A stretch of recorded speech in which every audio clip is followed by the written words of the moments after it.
एक फारस से आए 3 राजा बीरबल की अनोखी परीक्षा लेने। दरबार में उस दिन अजीब सा उत्साह था। बादशाह अकबर अपने सिंहासन पर बैठे थे और चारों तरफ दरबारियों की भीड़ लगी हुई थी। तभी दरबार में एक संदेशवाहक दौड़ता आया और ऊंची आवाज में घोषणा की, हुजूर, फारस से 3 शक्तिशाली राजा आए हैं। वे आपके दरबार में बीरबल की बुद्धि की परीक्षा लेने आए हैं। दरबार में हलचल मच गई। कुछ दरबारी हंस पड़े। अरे, कोई हमारी दरबारी की बुद्धि की परीक्षा लेगा? ये तो खुद मुसीबत मोल लेना है। कुछ गंभीर हो गए। अगर बीरबल हार गए तो बादशाह की प्रतिष्ठा पर आंच आएगी। अकबर मुस्कुराए, लेकिन आंखों में कौतूहल झलक रहा था। उन्होंने बीरबल की तरफ देखा। बीरबल भी मुस्कुरा दिए, जैसे पहले से ही इस परीक्षा का इंतजार कर रहे हों। उन्होंने धीरे से कहा, हुजूर, परीक्षा तो वो है जो मन को और बुद्धि को जागृत करे। आइए देखें कौन किसकी बुद्धि पर भारी पड़ता है। दरबार में जब फारस से आए तीनों राजा प्रस्तुत किए गए तो सब उनकी भव्यता देखकर दंग रह गए। पहला राजा शहंशाह सैफुद्दीन गर्व से भरा हुआ। उसका पहनावा सोने चांदी से जड़ा था और चाल में घमंड झलकता था। दूसरा राजा अब्दुल रशीद शांत, पर भीतर से बहुत चतुर। उसकी आंखें लगातार सबका निरीक्षण कर रही थी। तीसरा राजा महमूद बेग रहस्यमयी मुस्कान वाला। उसकी बातें कम थी, पर उसकी दृष्टि जैसे मन पड़ रही हो। तीनों ने अकबर को सलाम किया और कहा, हमें आपके दरबार में यह सुनकर आया कि आपके मंत्री बीरबल की बुद्धि पूरे हिंदुस्तान में अनुपम है। हम उन्हें परखना चाहते हैं। यदि वे परीक्षा में सफल होते हैं तो उनकी कीर्ति और बढ़ेगी। यदि वे असफल हुए तो हम उन्हें और आपके दरबार को विनम्रता का पाठ पढ़ाएंगे। दरबार में एक साथ फुसफुसाहट दौड़ गई। बीरबल ने हंसते हुए कहा, राजाओं, परीक्षा हो तो मजा आए, परंतु परीक्षा का तरीका आप तय करें। हम उसका स्वागत करेंगे, लेकिन एक शर्त है, परीक्षा में छलकपट नहीं होना चाहिए। तीनों राजा मुस्कुराए। महमूद बेग ने धीमे से कहा, चालाकी भी बुद्धि का हिस्सा है मंत्री जी। देखिए हम क्या परीक्षा लेकर आते हैं। अगले दिन दरबार में तीनों राजा एक बड़ा संदूक लेकर आए। उसमें 3 वस्तुएं थी। एक सोने का ताज चमचमाता हुआ। 2, एक रहस्यमयी दर्पण जिसमें देखने पर चेहरा बदलता हुआ प्रतीत होता था। 3, एक मिट्टी का घड़ा, साधारण सा, पर उसकी सतह पर अजीब चिन्ह बने थे। राजाओं ने कहा, हम आपकी परीक्षा 3 चरणों में लेंगे। पहले चरण में आपको बताना होगा कि इन 3 वस्तुओं में सबसे मूल्यवान कौन है। दूसरे चरण में आपको दर्पण में अपना सच पहचानना होगा। तीसरे चरण में इस घड़े का रहस्य खोलना होगा। यदि आप हर चरण में सफल हुए तो हम आपकी बुद्धि को स्वीकार करेंगे। दरबार में सन्नाटा छा गया। सभी दरबारी उत्सुक होकर देखने लगे। अकबर ने बीरबल से आंख मिलाई। बीरबल ने मुस्कुराकर कहा, हुजूर, ये परीक्षा तो रोचक है। आइए देखें इसमें छिपा सत्य क्या है। तीनों वस्तुओं को सामने रखकर फारसी राजाओं ने प्रश्न किया, बताइए मंत्री बीरबल, इनमें सबसे मूल्यवान कौन है, ताज, दर्पण या घड़ा? दरबार में सबकी सांसें थम गई। बीरबल ने एक पल के लिए आंखें बंद की, फिर हंसते हुए बोले, ताज सबसे मूल्यवान होता है क्योंकि वह राजा की शक्ति का प्रतीक है, परंतु शक्ति बिना समझ के अंधी होती है। दर्पण सबसे मूल्यवान होता है क्योंकि वह मनुष्य को स्वयं से परिचित कराता है, परंतु यदि मन भ्रमित हो तो दर्पण भी छलावा है। परंतु घड़ा सबसे मूल्यवान है क्योंकि उसमें जो भी भरो वो संभाल कर रखता है, चाहे जल हो, अन्न हो या रहस्य। जो अपने भीतर सबका भार उठा सके वही सबसे मूल्यवान है। दरबार में तालियां गूंज उठीं। अकबर हंस पड़े। फारसी राजा भी मुस्कुराए। शहंशाह सैफुद्दीन ने कहा, आपने वस्तु नहीं, उसके उपयोग का मूल्य बताया। पर क्या यही परीक्षा की समाप्ति है? अब दूसरा चरण शुरू हुआ। दर्पण सामने रखा गया। महमूद बेग ने कहा, इस दर्पण में आप अपना चेहरा नहीं, अपना मन देखेंगे। बताइए, इसमें आप क्या देखते हैं? बीरबल ने दर्पण में झांका। सबकी आंखें उनकी प्रतिक्रिया पर थी। कुछ क्षण बाद बीरबल ने कहा, मैं अपने चेहरे की थकान नहीं, अपने मन की जागरूकता देख रहा हूं। मैं देख रहा हूं कि मनुष्य बाहर की दुनिया से जितना डरता है, उससे कहीं अधिक अपने भीतर की असुरक्षा से डरता है। ये दर्पण केवल चेहरा नहीं दिखाता, ये वो भय दिखाता है जो मनुष्य स्वयं से छिपाता है। अब्दुल रशीद ने सिर झुकाकर कहा, आपने दर्पण में भी सत्य देख लिया। ये चरण भी सफल हुआ। अब तीसरा और अंतिम चरण था। घड़े पर बने चिन्ह देखकर सब हैरान थे। शहंशाह सैफुद्दीन ने कहा, इस घड़े में क्या है? इसमें कोई मंत्र है या कोई राज? आप इसे खोल कर बताइए। बीरबल ने घड़े को ध्यान से देखा। उन्होंने उसके चिन्हों को छुआ, आंखें बंद की और जैसे कोई मन ही मन गणना कर रहे हों। फिर बोले, ये घड़ा साधारण मिट्टी का नहीं है, ये मनुष्य की इच्छाओं का प्रतीक है।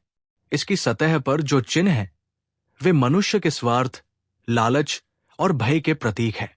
इसे खोलते ही अंदर जो मिलेगा वो वही होगा जो मनुष्य अपने मन में छिपाकर रखता है। दरबार में सब चौंक गए। महमूद बेग ने कहा, यदि ऐसा है तो खोल कर दिखाइए। बीरबल मुस्कुराए। उन्होंने घड़े का ढक्कन उठाया।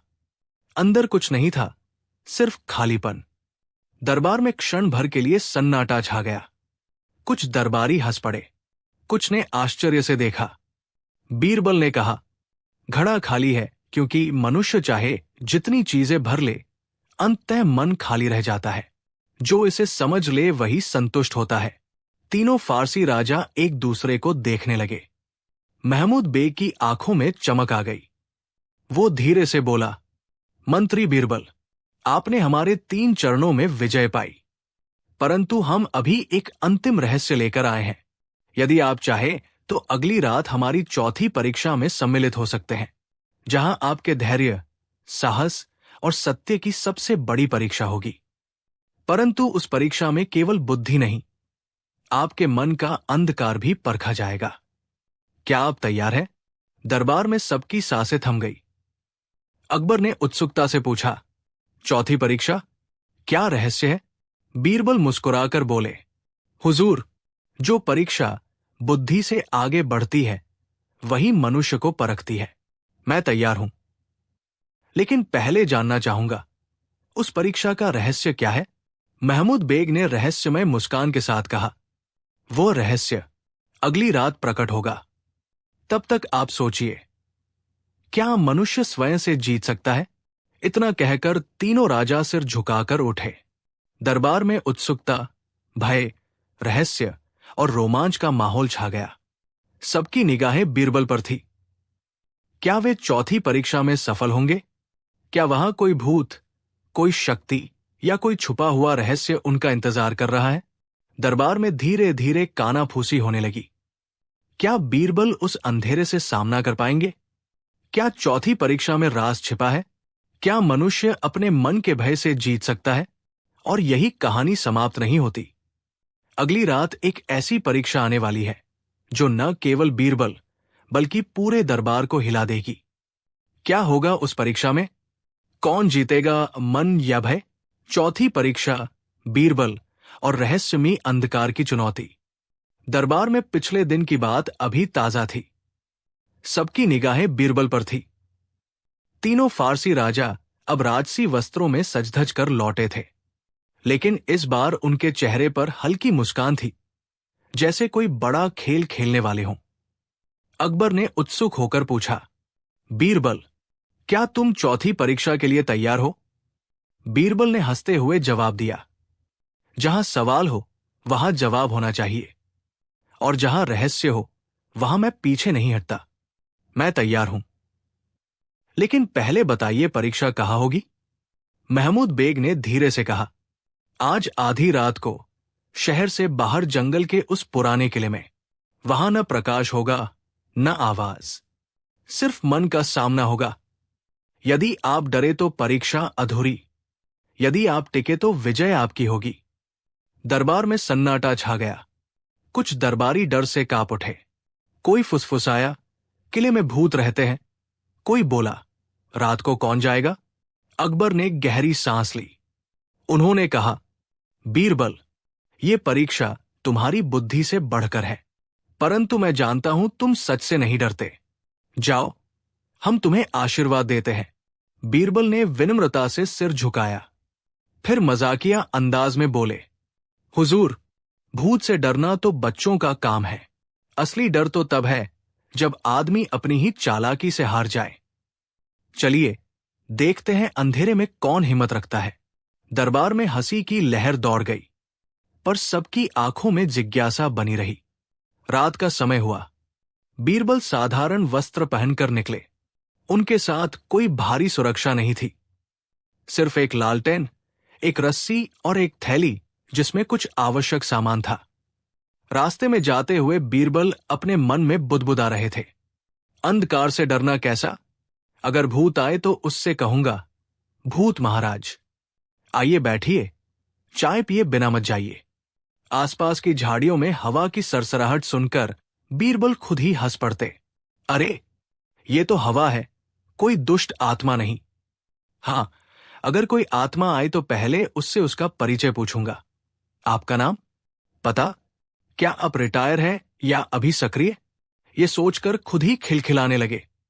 उनकी ये बेफिक्री देखकर पहरेदार भी मुस्कुरा उठे। जब बीरबल किले पहुंचे तो वहां सच में गहरा अंधेरा था। चारों तरफ टूटी दीवारें, झाड़ जंखाड़ और दूर कहीं से उल्लू की आवाज आ रही थी। महमूद बेग और बाकी 2 राजा पहले से वहां मौजूद थे। उन्होंने बिना शब्द कहे बीरबल को अंदर जाने का इशारा किया। किले के अंदर प्रवेश करते ही दरवाजा बंद कर दिया गया। लालटेन की लौ भी बुझा दी गई। अब सिर्फ अंधेरा था और मन का सामना। तीनों राजा एक साथ बोले, मंत्री बीरबल, यहां न कोई मदद करेगा, न कोई आवाज सुनाई देगी। जो अपने डर से हार जाएगा वही परीक्षा में असफल होगा, जो टिकेगा वही विजयी होगा। अब प्रवेश करें और देखिए आपका मन कितना मजबूत है। कुछ क्षण तक बीरबल चुप रहे, फिर अंधेरे में बोले, महाराजों, अंधेरा तो वही है जो मन में होता है। चलिए, मैं मन का दरवाजा खोलता हूं। लेकिन पहले आप बताइए, क्या यहां भूत चाय पीते हैं या दूध? अगर चाय, तो शक्कर कितनी डालते हैं? मैं वही बनाकर लेकर आया हूं। तीनों राजा चौंक गए, फिर हल्की हंसी दबा न सके। बीरबल आगे बढ़ते हुए बोले, अरे, डर कैसा? चलिए, हम सब एक खेल खेलते हैं। मैं अपने डर को बुलाता हूं। आओ, बैठो। मैं तुम्हें पहचानूं। अगर डर आएगा तो स्वागत करूंगा, अगर नहीं आएगा तो समझूंगा कि वो भी शर्मा कर भाग गया। ये कहकर उन्होंने जोर से ताली बजाई। किले में गूंजती आवाज सुन सब चौंक गए, लेकिन बीरबल शांत खड़े रहे। फिर उन्होंने मजाकिया अंदाज में कहा, कभी कभी डर सिर्फ इसलिए आता है कि हम उसे जगह दे देते हैं। चलिए, आज से डर को जगह नहीं देंगे। मैं तो कहता हूं डर को चाय पिलाकर बाहर का रास्ता दिखा देना चाहिए। उनकी बेफिक्री देखकर तीनों राजा एक दूसरे को देखने लगे। उनका रहस्य जैसे टूटता जा रहा था। तभी किले में कहीं से धीमी सी आवाज आई, कौन है जो अंधेरे में हंसता है? तीनों राजा घबरा गए, लेकिन बीरबल मुस्कुराए। उन्होंने कहा, भूत महाराज, स्वागत है, आइए बैठिए, डरिए मत, मैं आपके लिए चाय लेकर आया हूं। बताइए, शक्कर कितनी चाहिए? 1 चम्मच या 2? आवाज फिर आई। हूं। कौन? बीरबल बोले, मैं हूं। बीरबल, बुद्धि का सेवक, डर से मित्रता करने आया हूं। बताइए, आप अकेले हैं या परिवार के साथ? अगर परिवार है तो साथ चाय पीते हैं। दरबारियों में जो बाहर इंतजार कर रहे थे, उन्हें भीतर की आवाजें सुनाई दे रही थी। सब उत्सुक होकर कान लगाए बैठे थे। तीनों राजा एक दूसरे की तरफ देखने लगे। महमूद बेग की आंखों में आश्चर्य चमक रहा था। शहंशाह सैफुद्दीन की सांसें तेज हो गई। अब अगला क्षण तय करेगा कि बीरबल की ये बेफिक्री सच है या छल। क्या सच में किले में कोई भूत है? क्या ये किसी जादू का खेल है? क्या बीरबल डर पर विजय पालेंगे या मन का अंधकार उन पर भारी पड़ जाएगा? तीनों फारसी राजा एक साथ बोले, मंत्री बीरबल, आगे क्या होगा? ये अगली रात का रहस्य है। अंधेरे का खेल, बीरबल और किले का रहस्य। रात गहराती जा रही थी। किले की टूटी दीवारों के बीच घना अंधकार छाया हुआ था। बाहर दरबार के लोग बेचैन होकर इंतजार कर रहे थे कि अंदर क्या हो रहा है, लेकिन भीतर बीरबल ऐसे घूम रहे थे मानो किसी मेले में आ गए हों। तीनों फारसी राजा थोड़े असहज होकर एक दूसरे से फुसफुसा रहे थे। ये आदमी डरता ही नहीं, कहीं सच में भूत तो नहीं, या फिर कोई छल? महमूद बेग ने धीमे स्वर में कहा, देखो, अगर ये डर से जीत गया तो हमारी चौथी परीक्षा बेकार हो जाएगी। उधर बीरबल अंधेरे में हाथ फैलाकर बोले, आइए आइए, मैं आपका स्वागत करता हूं। डरिए मत, यहां कोई आपको भगाने नहीं आया। हम सब मिलकर अंधेरे का भोज करेंगे। कौन कौन है बताइए? किले में फिर वही रहस्यमयी आवाज गूंजी। हूं। कौन? बीरबल ने हंसते हुए कहा। कौन? अरे वाह, आप तो बहुत शिष्ट लगते हैं। बिना नाम बताए बात कर रहे हैं। चलिए, मैं ही आपका नाम रख देता हूं, भूतानंद जी। कैसा है नाम? अगर पसंद हो तो बताइए। तीनों राजा अब हक्का बक्का रह गए। ये मजाक अंधेरे में भी चल रहा था। बीरबल ने आगे बढ़ते हुए जमीन पर हाथ फेरा और बोले, ये देखिए, यहां तो कोई नहीं। शायद डर छुप कर बैठा है। चलिए, हम डर को ढूंढते हैं। डर महाराज, अगर आप सामने आ जाए तो आपको सबसे पहले मैं गरम जलेबी खिलाऊंगा। डरिए मत, हम सब दोस्त हैं। इतना कहकर बीरबल ने थैली से एक मुट्ठी गुड़ निकालकर जमीन पर रखा। फिर बोले, ये प्रसाद है, जो चाहे खा ले, जो डर गया वो भाग जाएगा। तीनों राजा अब घबराकर एक दूसरे को देखने लगे। शहंशाह सैफुद्दीन बुदबुदाया, ये आदमी तो पागल है। लेकिन महमूद बेग की आंखें फैल गई। वो समझ गया कि बीरबल डर के खिलाफ हास्य का खेल खेल रहा है। जैसे ही बीरबल ने गुड़ रखा, अचानक किले में खिलखिलाने की आवाज सुनाई दी। पहले धीमी, फिर तेज। ऐसा लगा मानो कोई कई लोगों का झुंड अंधेरे में हंस रहा हो। तीनों राजा चौंक पड़े। महमूद बेग के होंठ कांप गए, लेकिन बीरबल ने पलटकर कहा, वाह, तो डर महाराज को जलेबी पसंद आई। चलिए, पहले आप खाइए, फिर बात करते हैं। किले में हंसी और जोर से गूंज उठी, पर कुछ दिखाई नहीं दिया। शहंशाह सैफुद्दीन ने कांपते स्वर में पूछा, मंत्री बीरबल, आपको डर नहीं लगता? बीरबल ने मजाक में कहा, डर? अरे महाराज, डर तो वही रहता है जहां हम उसे जगह देते हैं। जब हम उसे नाम दे दें, जलेबी खिलाए और दोस्त बना ले, तो वो हमारे साथ हंसता है। तीनों राजा अवाक रह गए। उनकी आंखों में आश्चर्य और सम्मान साथ साथ चमक रहे थे। कुछ क्षण बाद महमूद बेग ने इशारा किया। अचानक किले में मशालें जल उठीं। अंधेरे में कई कलाकार, नट और भेष बदलकर बैठे लोग सामने आ गए। वे नकली भूतों का रूप धारण किए हुए थे। किसी ने सफेद कपड़े ओढ़ रखे थे, कोई डरावने मुखौटे लगाए था। महमूद बेग हंसते हुए बोले, मंत्री बीरबल, हमने ये परीक्षा इसलिए बनाई थी कि देखना चाहें कि मनुष्य डर से हारता है या उसे हंसी में बदल सकता है। आप न केवल स्थिर रहे, बल्कि डर को मित्र बनाकर हमारी चालाक परीक्षा को भी हास्य में बदल दिया। तीनों राजा ने सिर झुकाकर बीरबल को प्रणाम किया। शहंशाह सैफुद्दीन ने कहा, हम मानते हैं आपकी बुद्धि केवल किताबों की नहीं, जीवन की है। डर का सामना करके आपने साबित कर दिया कि सबसे बड़ा बल मन का है। अब्दुल रशीद ने कहा, आपके हास्य ने अंधेरे को रोशनी में बदल दिया। महमूद बेग ने कहा, हमारी चौथी परीक्षा में आप विजयी हुए। अब बताइए, क्या अगली बार आप डर को फिर आमंत्रित करेंगे? बीरबल हंसते हुए बोले, क्यों नहीं? डर को दोस्त बना लो तो वो हर परीक्षा में साथ देगा। परंतु अगली बार परीक्षा कैसी होगी, ये तो आप ही बताइए।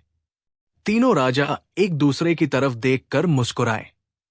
महमूद बेग ने धीरे से कहा, अगली बार परीक्षा और भी कठिन होगी, जहां सिर्फ मन नहीं, भाग्य भी साथ देगा। या नहीं देगा? दरबार में लौटते समय बीरबल मुस्कुराते रहे। उन्होंने अपने साथियों से कहा, जब डर हंसी बन जाए तो अंधेरा खुद रास्ता छोड़ देता है।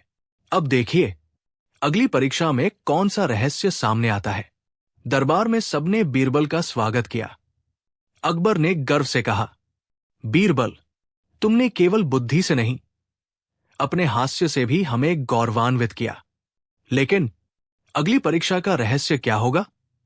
क्या उसमें कोई जादू होगा? क्या डर सच में लौटेगा? या भाग्य की कोई अनोखी परीक्षा सामने आएगी? दरबारी आपस में फुसफुसाने लगे। क्या अगली बार कोई और रहस्य सामने आएगा? किले में जो हंसी थी, क्या वह सिर्फ खेल था या कोई और छुपा रहस्य? क्या डर फिर से लौटेगा? और बीरबल की आंखों में वही चमक लौट आई। रहस्य अभी बाकी है और अगली परीक्षा में मजा दोगुना होगा। 3 किले की परीक्षा से लौटकर दरबार में जब बीरबल ने पूरी घटना सुनाई तो दरबार तालियों से गूंज उठा। अकबर हंसते हुए बोले, बीरबल, तुम्हारी बुद्धि तो पहले ही अद्भुत थी, पर आज तुमने दिखा दिया कि हास्य से डर पर विजय पाई जा सकती है। लेकिन बताओ, अगली परीक्षा का रहस्य क्या है? बीरबल मुस्कुराकर बोले, हुजूर, अगली परीक्षा मनुष्य की किस्मत की होगी। डर तो हमने हंसी में बदल दिया, लेकिन भाग्य से दोस्ती करना उतना आसान नहीं। वहां न नकली भूत होंगे, न मशाले। वहां सिर्फ धैर्य, साहस और विश्वास का खेल होगा। क्या मैं उसमें भी सफल होऊंगा, ये तो अगली रात ही पता चलेगा। अकबर ने उत्सुकता से पूछा, तो क्या तुम वहां भी जाने को तैयार हो? बीरबल ने मजाक में कहा, हुजूर, जहां परीक्षा हो वहां जाना ही तो मेरा धर्म है। डर से लड़ लिया, अब भाग्य से दोस्ती कर लूंगा। देखिए, अगली बार अगर भाग्य भी मुस्कुराया तो कहानी का अंत हंसी में होगा, और अगर नहीं तो फिर भी मैं उसका सामना करूंगा। दरबार में हंसी की लहर दौड़ गई। तीनों फारसी राजा भी मुस्कुरा उठे। महमूद बेग ने कहा, हम मानते हैं, मनुष्य की सबसे बड़ी ताकत उसका धैर्य और हास्य है। जो डर से नहीं, विश्वास से आगे बढ़े वही विजयी होता है। फारसी राजाओं ने संकेत दिया कि अगली परीक्षा एक ऐसे मैदान में होगी जहां न रोशनी होगी, न कोई संकेत, केवल भाग्य का खेल। वहां मनुष्य को स्वयं अपने निर्णयों से अपने रास्ते बनाना होगा। लेकिन बीरबल ने आंख मारते हुए कहा, भाग्य का खेल चाहे जैसा हो, मैं तो पहले ही उसका हाथ पकड़कर कहूंगा, चलो साथ चलते हैं। दरबार में सब जोर से हंस पड़े। अकबर ने अंतिम बार कहा, बीरबल, तुमने हमें एक बड़ी सीख दी है। डर को पहचान कर उससे मित्रता करना, हास्य से कठिनाई को हल्का कर देना और मन की ताकत से अंधकार को उजाला बनाना, यही असली बुद्धि है। जो व्यक्ति संकट में हिम्मत न छोड़े, हास्य न खोए और विश्वास बनाए रखे, वही जीवन की सबसे कठिन परीक्षाएं जीत सकता है। बीरबल ने विनम्रता से हाथ जोड़कर कहा, हुजूर, डर तो हर मनुष्य के भीतर होता है, लेकिन जो उसे स्वीकार कर ले और उस पर हंस सके वही सच में निर्भीक होता है। भाग्य चाहे साथ दे या न दे, मन की शक्ति और विश्वास ही असली सहारा है। यही जीवन की सबसे बड़ी परीक्षा है। तीनों फारसी राजा ने सिर झुकाकर कहा, हम आपके ज्ञान को प्रणाम करते हैं। आज हमने जाना, असली वीरता तलवार चलाने में नहीं, मन की अंधेरी गलियों में रोशनी जलाने में है। इस प्रकार बीरबल ने न केवल डर पर विजय पाई, बल्कि ये भी साबित कर दिया कि हास्य, धैर्य और आत्मविश्वास से कोई भी परीक्षा आसान हो जाती है। सीख, डर को जितना हम बड़ा समझते हैं, वो उतना बड़ा नहीं होता। जो अपने मन के अंधेरे से दोस्ती कर लेता है, वही जीवन की कठिन राहों में भी हंसते हुए चल पड़ता है। भाग्य चाहे साथ दे या न दे, विश्वास और हास्य से मनुष्य हर चुनौती में विजयी हो सकता है। कहानी यही समाप्त होती है, पर बीरबल का मन हमेशा अगली परीक्षा के लिए तैयार रहता है, क्योंकि असली जीत वही है जो भीतर से हो। दरबार में आई बात, कौन सबसे आलसी है और बीरबल ने क्या किया। दिल्ली का दरबार उस दिन कुछ अनोखा होने वाला था। अकबर बड़े चिंतित दिखाई दे रहे थे। उनके दरबारी, मंत्री और राजपूत सभी बैठकर चर्चा कर रहे थे। दरबार में अचानक आवाज गूंजी, जहांपनाह, आज हमारे दरबार में एक नई बहस आई है। अकबर ने मुस्कुराते हुए पूछा, कौन सी बहस? वजीर ने झिझकते हुए कहा, जहांपनाह, कहा जा रहा है कि हमारे राज्य में सबसे आलसी कौन है। कुछ दरबारी तो स्वयं को सबसे मेहनती मानते हैं, लेकिन कुछ कहते हैं कि उनका पड़ोसी आलसी है। अब इस बात का निर्णय कौन करेगा? अकबर ने हंसते हुए कहा, इस मुद्दे को हल करना अब बीरबल की जिम्मेदारी है। वही बता सकता है कि असली आलसी कौन है। बीरबल ने अपनी आदत के अनुसार मुस्कुराते हुए सिर हिलाया और बोला, जहांपनाह, इस कार्य के लिए केवल देखने और सुनने से काम नहीं चलेगा। हमें कुछ ऐसा करना होगा जिससे आलस्य स्पष्ट हो जाए। दरबार में हलचल मच गई। दरबारियों ने अपने अपने साथी की बातें शुरू कर दी। एक दरबारी बोला, महाराज, मेरा नौकर भी मेहनत करता है, लेकिन राजा के आदेश से बचकर हमेशा आराम ढूंढता है। मुझे लगता है वही सबसे आलसी है। एक अन्य ने कहा, महाराज, मेरा पड़ोसी इतना आलसी है कि सूरज निकलते ही सो जाता है और चांद निकलने तक जागता है। मुझे लगता है वही सबसे आलसी है। सबने अपनी अपनी दलीलें दी, लेकिन स्पष्टता नहीं हुई। अकबर ने बीरबल की ओर देखा।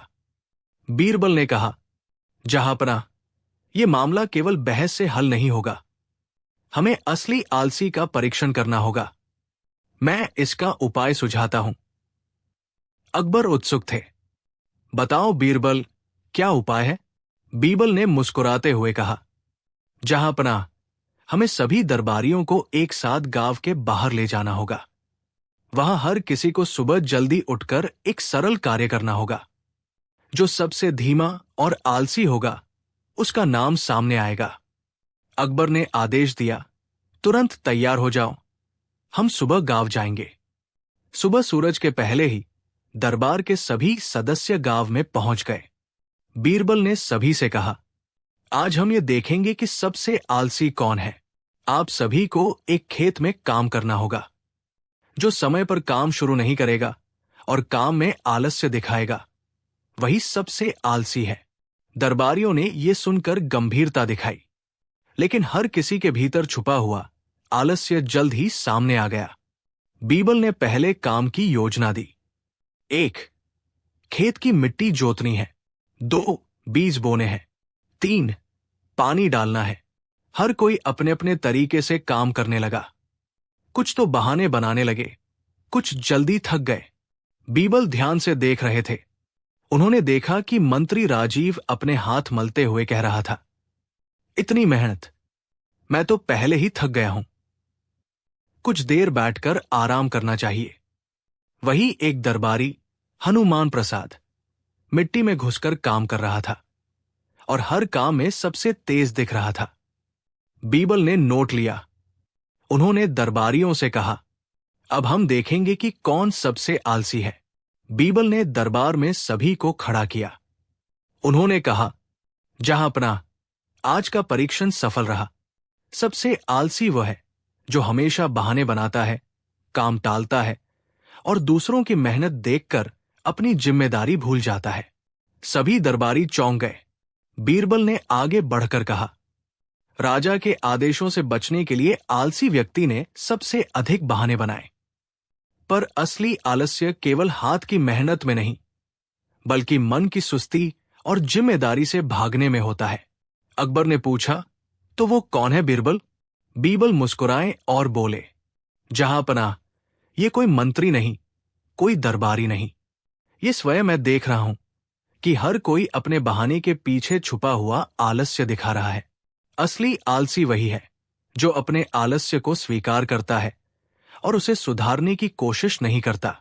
दरबार में सभी हंस पड़े। बीरबल ने सभी को समझाया, आलस्य केवल शरीर में नहीं होता, मन में भी होता है। जो व्यक्ति जिम्मेदारी से भागता है और बहाने बनाता है, वही असली आलसी है। पर जो आलस्य को पहचान कर मेहनत करता है, वही सच्चा विजयी है। मेहनत केवल काम करने में नहीं, बल्कि अपने मन को जागृत रखने में भी है। अकबर ने सिर हिलाया और कहा, बीरबल, तुम्हारा उपाय अद्भुत है। आज सबने देखा कि आलसी केवल वही नहीं जो काम नहीं करता, बल्कि वही जो अपने कर्तव्य से भागता है। इस सबक को याद रखना सभी दरबारियों। उस दिन के बाद दरबार में आलस्य की चर्चा हमेशा बीरबल की परीक्षा से जुड़ी रहती थी। हर कोई अपने आलस्य पर हंसता, सीखता और मेहनत करने की कोशिश करता। बीरबल ने फिर से साबित कर दिया कि बुद्धिमानी केवल न्याय में नहीं, बल्कि व्यवहार और नेतृत्व में भी निहित होती है। मोरल, सीख, सच्चा आलस्य केवल शरीर की सुस्ती नहीं, बल्कि मन की सुस्ती और जिम्मेदारी से भागने में है। अपने आलस्य को पहचान कर मेहनत करने वाला ही सच्चा विजयी है। बहाने बनाना और टालमटोल करना जीवन की सबसे बड़ी कमजोरी है। जब एक भिखारी ने खुद को राजा बताकर दरबार में हंगामा कर दिया। दिल्ली का शानदार दरबार सज रहा था। बादशाह अकबर अपने दरबारियों के साथ बैठे थे। माहौल गंभीर था, लेकिन अकबर की आंखों में शरारत झलक रही थी। तभी दरबार का एक प्रहरी घबराया हुआ आया और बोला, जहांपनाह, एक अजीब आदमी दरबार में आकर हंगामा कर रहा है। वो खुद को सच्चा राजा बता रहा है और कहता है कि असली सिंहासन उसी का है। दरबार में सनसनी फैल गई। कुछ दरबारी हंसी रोक रहे थे तो कुछ नाराज। अकबर ने मुस्कुराकर कहा, उसे अंदर लाओ, देखता हूं कौन है ये राजा। थोड़ी ही देर में एक फटेहाल आदमी अंदर आया। उसके कपड़े इतने मैले थे कि उनकी पहचान मुश्किल थी। सिर पर फटी हुई पगड़ी, कंधे पर एक झोला, हाथ में टूटी लाठी, मगर उसकी चाल में एक अजीब आत्मविश्वास था। वह दरबार के बीचों बीच जाकर खड़ा हुआ और ऊंची आवाज में बोला, मैं हूं इस धरती का असली राजा। ये सब नकली शासक है। मुझे मेरा सिंहासन दो। दरबार में हलचल मच गई। कुछ दरबारी हंस पड़े, अरे ये तो पागल है। कुछ बोले, इसे बाहर निकाल दो। लेकिन अकबर चुप रहे। वे गहराई से देख रहे थे। फिर उन्होंने धीरे से बीरबल की तरफ देखा। बीरबल मुस्कुराए और बोले, जहांपनाह, हर अजीब बात में कोई अर्थ छुपा होता है। पहले इसकी बात सुनते हैं। अकबर ने इशारा किया, बताओ तुम कौन हो और क्यों खुद को राजा कहते हो। भिखारी ने गहरी सांस ली और कहा, महाराज, मैं राजा था। हां, सच में। लेकिन एक समय ऐसा आया जब मेरी प्रजा ने मुझे छोड़ दिया। मेरे मंत्री लालच में पड़ गए। दरबारियों ने मुझे धोखा दिया। मैं अपने ही महल से निकाला गया। तब से मैं भटक रहा हूं।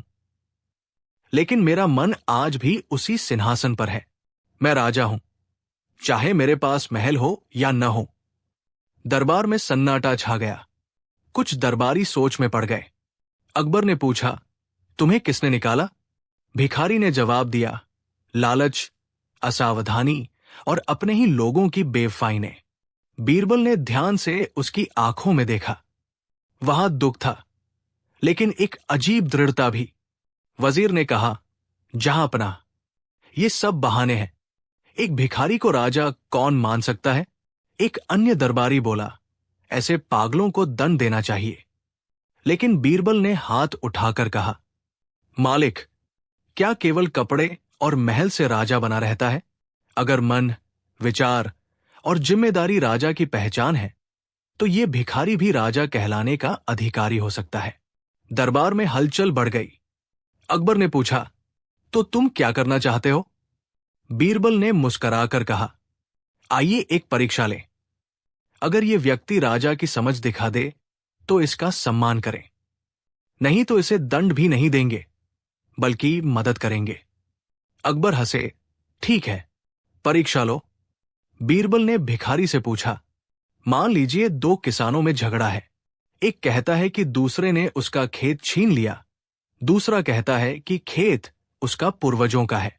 तुम राजा हो तो न्याय कैसे करोगे? भिखारी ने ध्यान से सुना, कुछ पल सोचकर बोला, पहले मैं दोनों की बात सुनूंगा, फिर गांव के बुजुर्गों से पूछूंगा कि किसके पास जमीन की असली जानकारी है। अगर कोई प्रमाण नहीं है तो खेत को साझा करने का आदेश दूंगा। दोनों मिलकर खेती करें और फसल बांटें। झगड़ा मिटेगा और दोनों लाभ में रहेंगे। दरबार में फुसफुसाहट हुई। एक दरबारी बोला, यह तो समझदारी की बात है। अकबर ने सिर हिलाया, परीक्षा कर वसूली। फिर बीरबल ने दूसरी परीक्षा ली। राजा होने का मतलब प्रजा की भलाई है। अगर कर बढ़ाना पड़े तो क्या करोगे? भिखारी ने कहा, कर तभी बढ़ाऊंगा जब प्रजा को उसका लाभ दिखे। पहले उनकी स्थिति समझूंगा। जो अमीर है उनसे ज्यादा कर लूंगा और गरीबों से कम या नहीं। कर से जुटाई गई रकम से गांव में तालाब, सड़क और अनाज का भंडार बनवाऊंगा, जिससे सबको फायदा हो। अब दरबारियों के चेहरों पर आश्चर्य था। अंत में बीरबल ने कहा, अगर अकाल पड़ जाए और लोग भूखे मर रहे हों तो राजा क्या करेगा? भिखारी की आंखों में करुणा चमक उठी। मैं पहले अपने महल का अन्न बांटूंगा, जो कुछ है सब प्रजा में बांट दूंगा। फिर अन्य राज्यों से मदद मांगूंगा। जब तक संकट खत्म न हो जाए खुद भूखा रहूंगा, लेकिन जनता की सेवा करूंगा। राजा वही जो अपने सुख से पहले प्रजा का सुख देखे। ये सुनकर दरबार में तालियां गूंज उठीं। अकबर मुस्कराए, बोले, बीरबल, ये व्यक्ति कपड़े से नहीं, विचार से राजा है।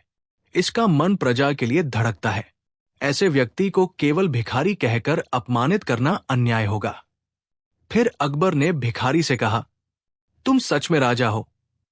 भले तुम्हारे पास महल न हो, पर तुम्हारे पास वो गुण है जो एक राजा में होने चाहिए। हम तुम्हें सम्मान देंगे, तुम्हें भोजन, वस्त्र और रहने का स्थान देंगे। साथ ही तुम्हें एक परामर्शदाता बनाकर गांवों की मदद में लगाएंगे। भिखारी की आंखें भर आई।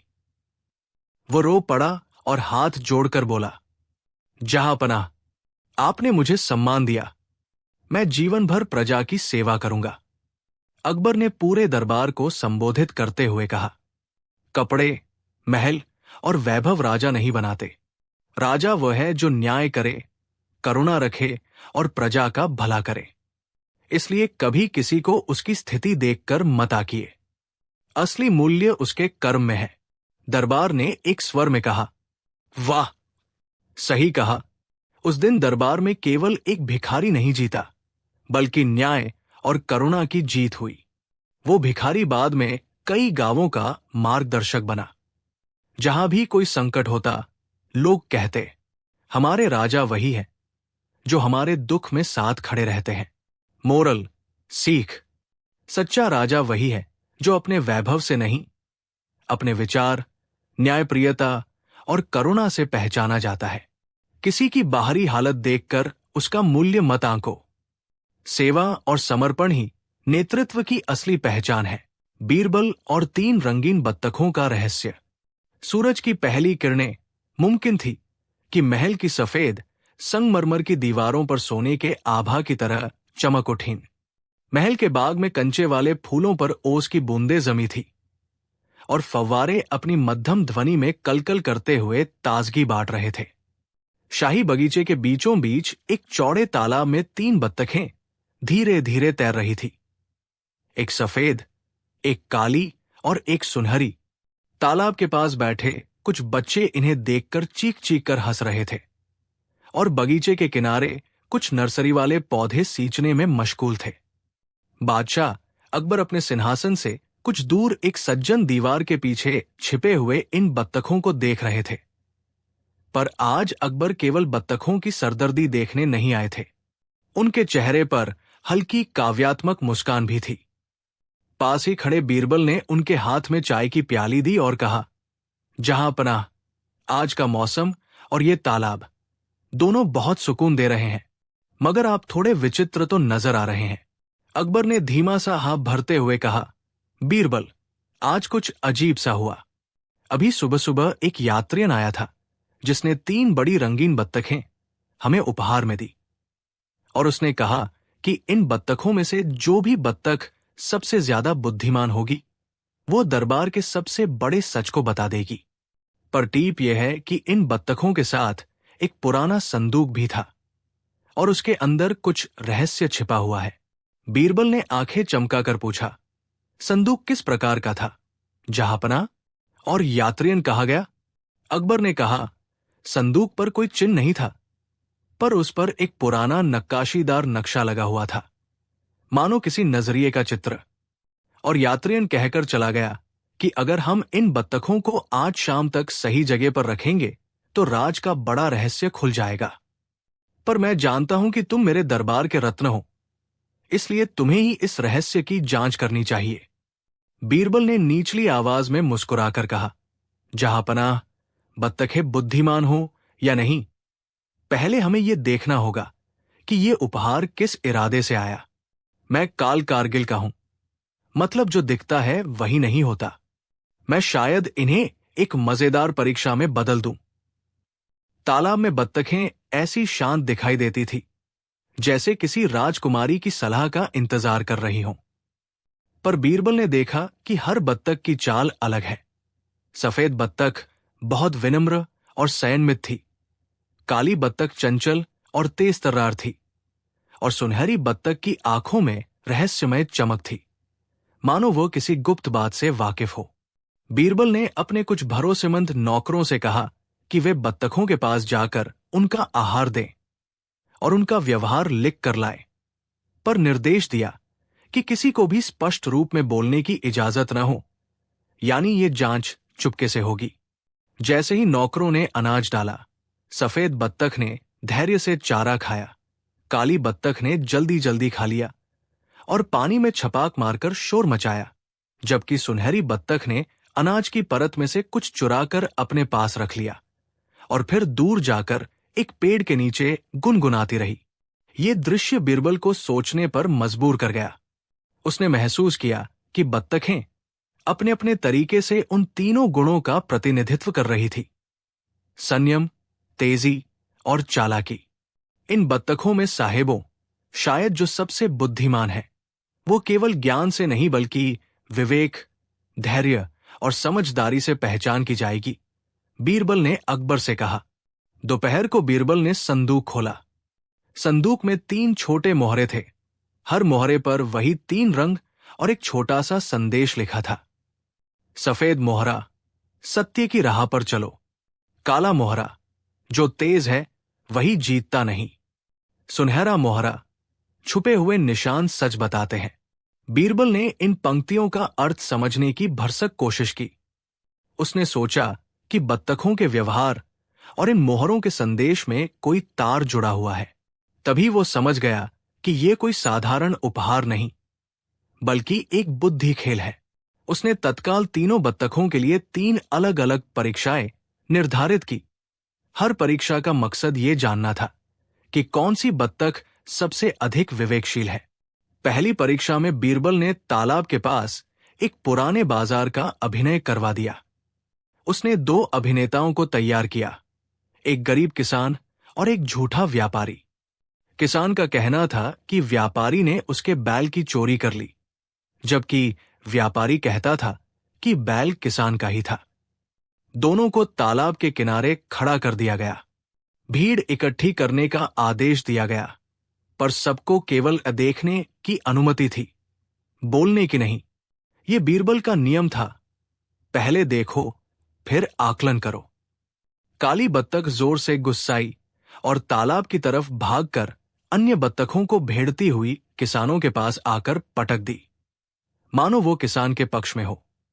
सफेद बत्तख शांत बैठी रही और पूरी तरह से परिवेश का निरीक्षण करती रही, जैसे वो घटनाओं के कारणों को समझना चाहती हो। सुनहरी बत्तख कुछ दूरी पर जाकर धीरे धीरे एक छोटी सी मिट्टी की चिखली उठा लाई और उसे किसान के पास रख दिया, जिस पर कुछ बैल के पैरों के निशान थे। भीड़ ने देखा कि सुनहरी बत्तख का ये कदम सच का संकेत दे रहा है, पर बीरबल ने मुस्कुराकर कहा, सिर्फ संकेत काफी नहीं है, असली बुद्धि उस समय दिखती है जब आप संकेतों से सही निष्कर्ष निकालते हो। सफेद बत्तख ने धैर्य से सबको निहारा, फिर जाकर किसान और व्यापारी की ओर धीमे से बढ़कर दोनों के पैरों की मिट्टी पर ध्यान दिया और फिर अपने सिर से जमीन को छुआकर तालाब के पानी में कुछ बूंदें छोड़ी। एक ऐसा संकेत जो बीरबल को समझ आया। वही बत्तख जिसने शांतिपूर्ण तरीके से सबूत की परख की, उसने असली सत्य की राह अपनाई। दूसरी परीक्षा में बीरबल ने तेजी के गुण की जांच की। उसने तालाब के पार एक छोटी दौड़ लगवाई। प्रतियोगिता यह थी कि कौन बत्तख सबसे तेजी से तालाब के पार पहुंच सकती है और वहां से एक झुंड के बीच से निकली एक गुमशुदा घड़ी ला सकती है। काली बत्तख बिना समय गंवाए सीधे दौड़ी और घड़ी उठाकर लाई, पर रास्ते में उसने जोर से पानी उछालकर कई नाजुक फूलों को नुकसान पहुंचाया। सुनहरी बत्तख भी तेजी से दौड़ी, पर रास्ते में एक छोटा सा बर्तन गिरा दिया, जिससे पास के एक बच्चे का पानी गिर गया और वह रो पड़ा। सफेद बत्तख ने दौड़ में हिस्सा न लिया, पर धीरे धीरे समुचित मार्ग से चली। फूलों और बर्तन को बचाते हुए उसने अंतिम में घड़ी पहुंचाकर दी, जिसको देखकर बीरबल ने कहा, तेजी अच्छी है, पर बिना विवेक के तेजी विनाश लेकर आती है। इससे साफ था कि काली बत्तख के पास ऊर्जा थी पर विवेक कम, और सफेद बत्तख के पास धैर्य व विवेक था। सुनहरी बत्तख का व्यवहार दोनों के बीच कहीं टिका था। वो चालाक भी थी, पर कुछ निर्णय ऐसे लेती थी जिनसे परिणाम अप्रत्याशित होते थे। तीसरी और निर्णायक परीक्षा में बीरबल ने तालाब के आसपास एक पुराना पेड़ खोदा, जहां वो पहले देख चुका था कि सुनहरी बत्तख ने कुछ रखा था। उसने जमीन खोद कर देखा और वहां एक प्राचीन क्वाली बक्सा मिला, जिस पर एक पुराना पत्र लिपटा हुआ था। पत्र में लिखा था कि किसी पुराने मंत्री ने अपने राज के कुछ महत्वपूर्ण फैसलों और उनके कारणों को छुपा कर रखा था। वही फैसला आज के न्याय प्रणाली में बदलाव ला सकता था। सुनहरी बत्तख ने जो पहली संग्रह रखा था, वो असल में इस छुपे हुए क्वाली बक्से के बारे में संकेत था। बीरबल ने महसूस किया कि सुनहरी बत्तख न केवल चालाक थी, बल्कि गोपनीय सूचनाएं इकट्ठा करने की प्रवृत्ति भी रखती थी। पर क्या उसने उन्हें न्याय के लिए रखा या अपनी चालबाजी के लिए? ये सवाल अब सामने था। बीरबल ने सारे बत्तखों को बुलाया और कहा, जो भी शक्ति या ज्ञान तुम्हारे पास है, वो तभी उपयोगी है जब तुम उसका प्रयोग दूसरों की भलाई में करो। फिर उसने दोनों अन्य बत्तखों से पूछा कि वे क्या करेंगे यदि उनके पास ऐसा कोई राज हो। सफेद बत्तख ने कहा, यह संलग्न बीरबल के साथ मनोवैज्ञानिक संकेतों की भाषा में हुआ। बत्तखों ने सिर हिलाकर ही संकेत दिया। मैं इसे अकबर को दे जाऊंगी ताकि न्याय सही दिशा में चल सके। काली बत्तख ने उत्साह से झपट्टा मारा और कहा कि वो इसे बाजार में बेच देगी और उससे मिली दौलत से और तेजी से जीवन बिताएगी। सुनहरी बत्तख ने एक क्षण ठहर कर कहा, मैं पहले सच जांचूंगी। अगर ये सच में राज्य के लिए हानिकारक है तो मैं इसे छुपा कर रखूंगी ताकि लोग दहशत में न पड़े। ये उत्तर बीरबल के लिए निर्णायक था। वो जान गया कि तीनों में से सबसे बुद्धिमान वही है जो समझे कि सच और समय दोनों का सही संतुलन जरूरी है, और फिर वो जिस तरह की प्रतिक्रिया देता है वो निर्णायक होगा। बीरबल ने अकबर को विस्तृत विवरण दिया। उसने सुझाव दिया कि क्वाली बक्से के दस्तावेजों को सार्वजनिक रूप से नहीं खोलना चाहिए, पर एक शांत, गोपनीय समीक्षा कराकर यह देखा जाए कि क्या वे ऐसी जानकारी है जिनसे आम जनता को नुकसान होगा। अकबर ने बीरबल की सूझबूझ की तारीफ की और एक निजी पैनल बनाया। पैनल ने जांच की और पाया कि पुराने निर्णयों में कुछ ऐसे निर्णय थे जिनके कारण कुछ गांवों के किसानों को अनुचित करार पर रखा गया था। यदि ये बात सार्वजनिक हो जाती तो लोगों में भ्रष्ट नेताओं के खिलाफ विद्रोह की लहर आ सकती थी, पर यदि गुप्त रूप से इसमें सुधार कर दिया जाए तो बहुत से लोगों की जिंदगी सुधर सकती थी। बीरबल ने सुनहरी बत्तख को सौंपा कि वो उन दस्तावेजों की निगरानी करे और जहां जरूरत हो गुप्त तरीके से सुधार के सुझाव दे। सुनहरी बत्तख ने विश्वास दिलाया कि वो इसका उपयोग केवल न्याय के लिए ही करेगी और आगे चलकर उसने कुछ अत्यंत निष्ठावान कदम उठाए जिनसे कई किसानों का अधिकार वापस दिलवाया गया। काली बत्तख को बीरबल ने तालाब के पार के झरने पर रख दिया ताकि वो वहां के बच्चे और पर्यटक को खुश कर सके। उसकी तेजी से वहां की शामें रोशन होने लगी। सफेद बत्तख को महल के पुस्तकालय के पास रखा गया, जहां वो ज्ञान के संग लोगों को धैर्य और समझदारी सिखाती, और उसकी शांत उपस्थिति से कई युवा विद्वानों ने धर्म, नीति और दर्शन पर ध्यान दिया। कुछ हफ्तों बाद उस यात्रियन का फिर से पता चला। वो शहर के एक पुराने सूफी लीग का सदस्य निकला, जिसने जानबूझकर ये खेल खेला था ताकि वो ये देख सके कि कौन सच्चे मायने में बुद्धिमान है, शक्ति, तेजी या विवेक। उसने राजस्व का एक छोटा सा हिस्सा बीरबल को भेंट किया और कहा, तुमने सच में साबित कर दिया कि बुद्धिमत्ता केवल ज्ञान नहीं, बल्कि सही समय पर सही निर्णय लेना भी है।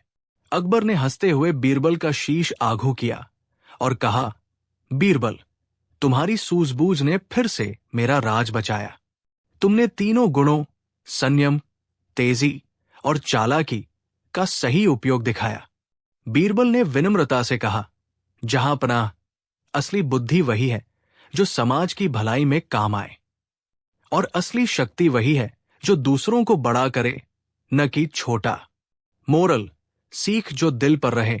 मोरल 1, बुद्धिमत्ता केवल ज्ञान नहीं, विवेक, धैर्य और समय पर निर्णय भी है। 2, तेजी अच्छी है पर विवेक के बिना विनाश लेकर आती है। 3, छुपे हुए संकेत अक्सर सच्चाई की ओर इशारा करते हैं, पर उन्हें समझकर और न्याय के लिए इस्तेमाल करना ही बुद्धिमत्ता है। 4, सच्ची चतुराई दूसरों की भलाई के लिए होनी चाहिए, स्वार्थ के लिए नहीं। एक बार की बात है, बादशाह अकबर अपने दरबार में बैठे थे और उन्होंने बीरबल से कहा, बीरबल, मुझे लगता है कि इस दुनिया में घोड़ों की संख्या कम है और गधों की संख्या बहुत ज्यादा है। तुम्हें क्या लगता है? बीरबल मुस्कुराए और बोले, जहांपनाह, आपका सोचना बिल्कुल सही है। वास्तव में गधों की संख्या घोड़ों से कहीं ज्यादा है। अकबर ने थोड़ा हैरान होकर पूछा, लेकिन बीरबल, तुम ये इतनी यकीन से कैसे कह सकते हो?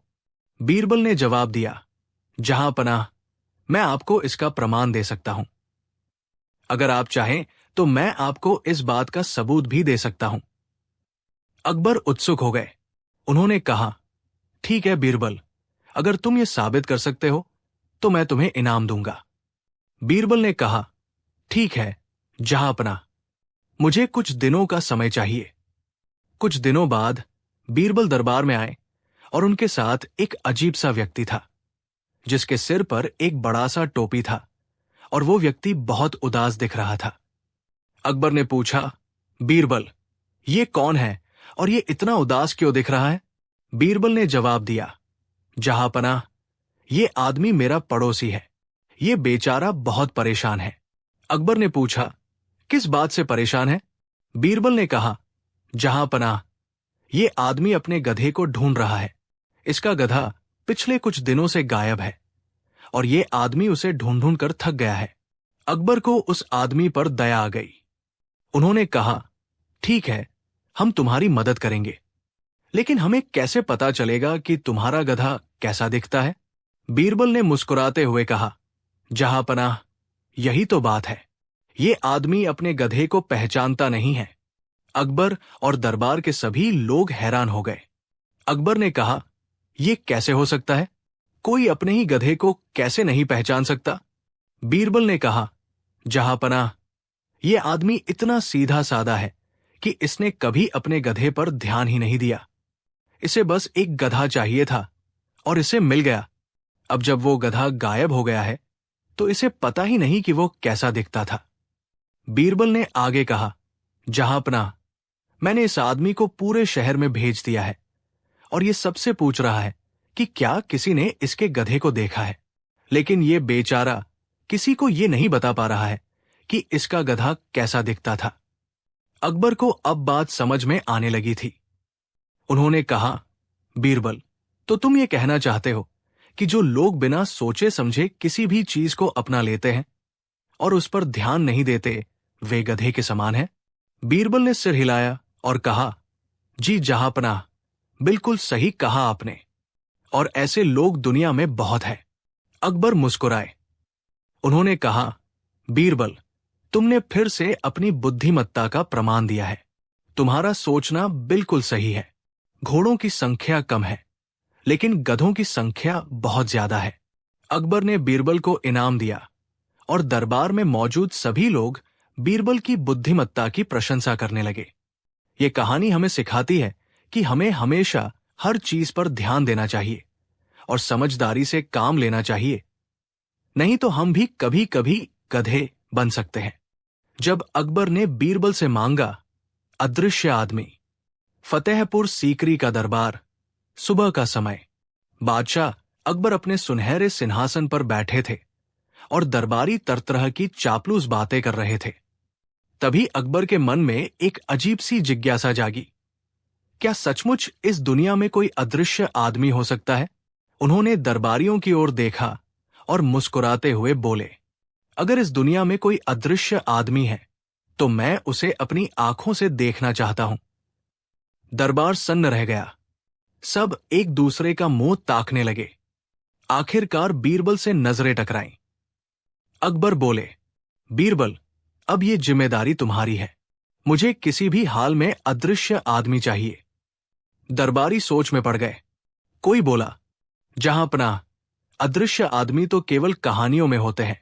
दूसरा बोला, हो सकता है साधु संत लोग कोई ऐसा जादू जानते हों। तीसरा बोला, या फिर ये सिर्फ सपना है, हकीकत में ऐसा संभव नहीं। अकबर हंसकर बोले, तो फिर बीरबल ही बताएंगे। अगर वे सचमुच बुद्धिमान हैं तो जरूर कोई उपाय निकालेंगे।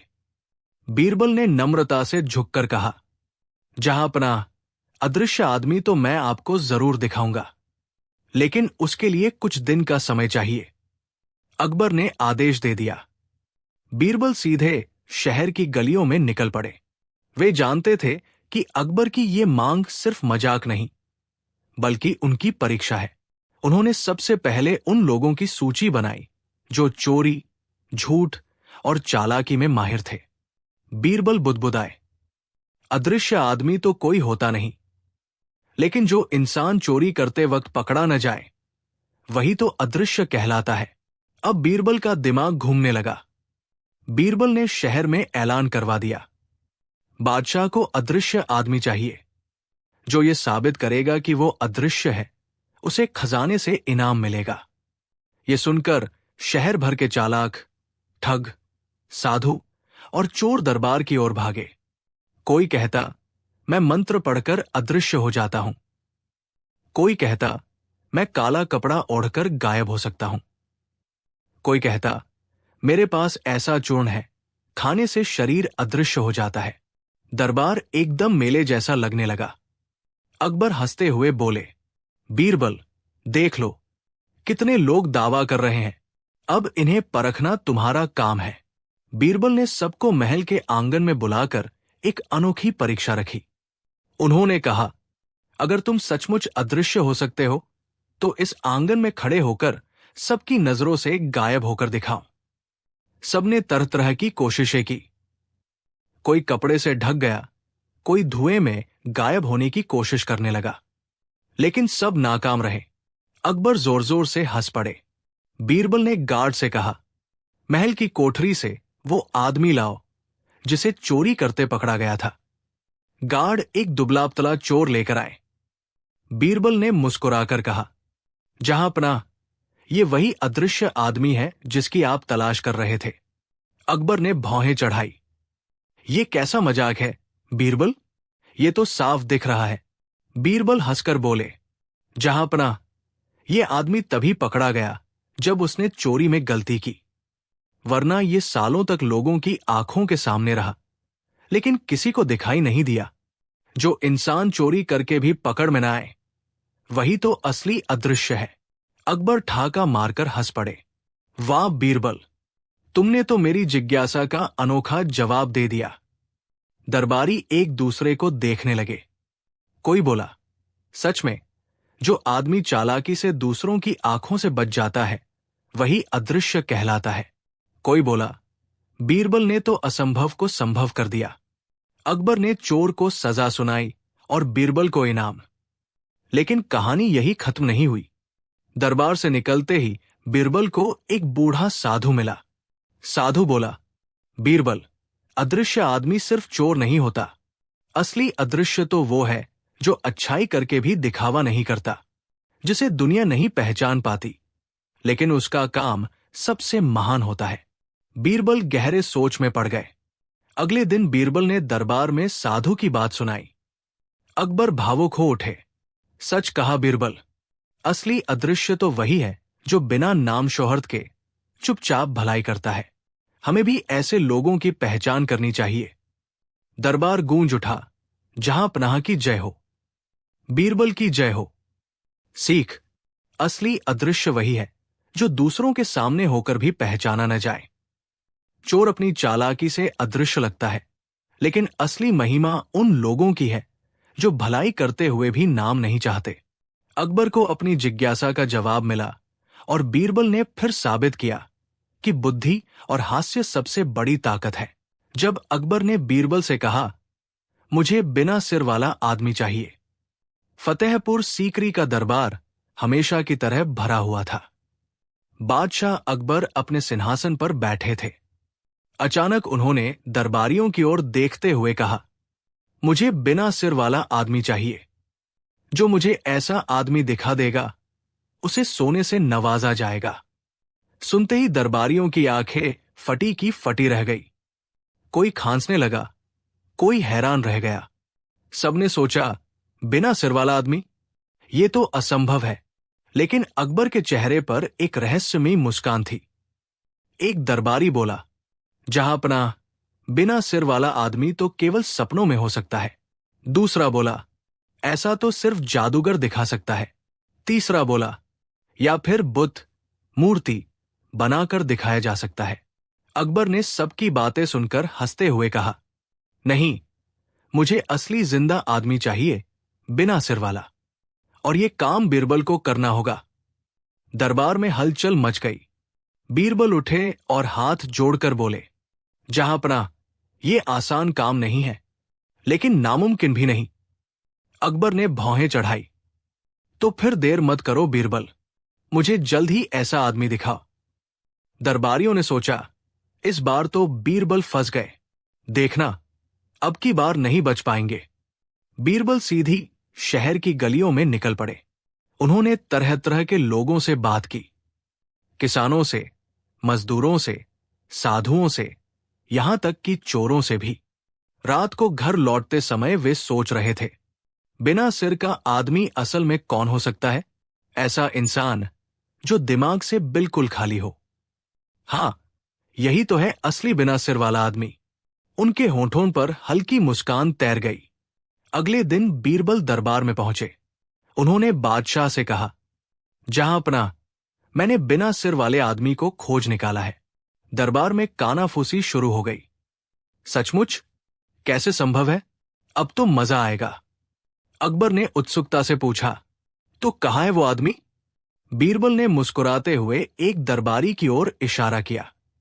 वो दरबारी हमेशा चापलूसी करता था और दिमाग से बिल्कुल खाली था।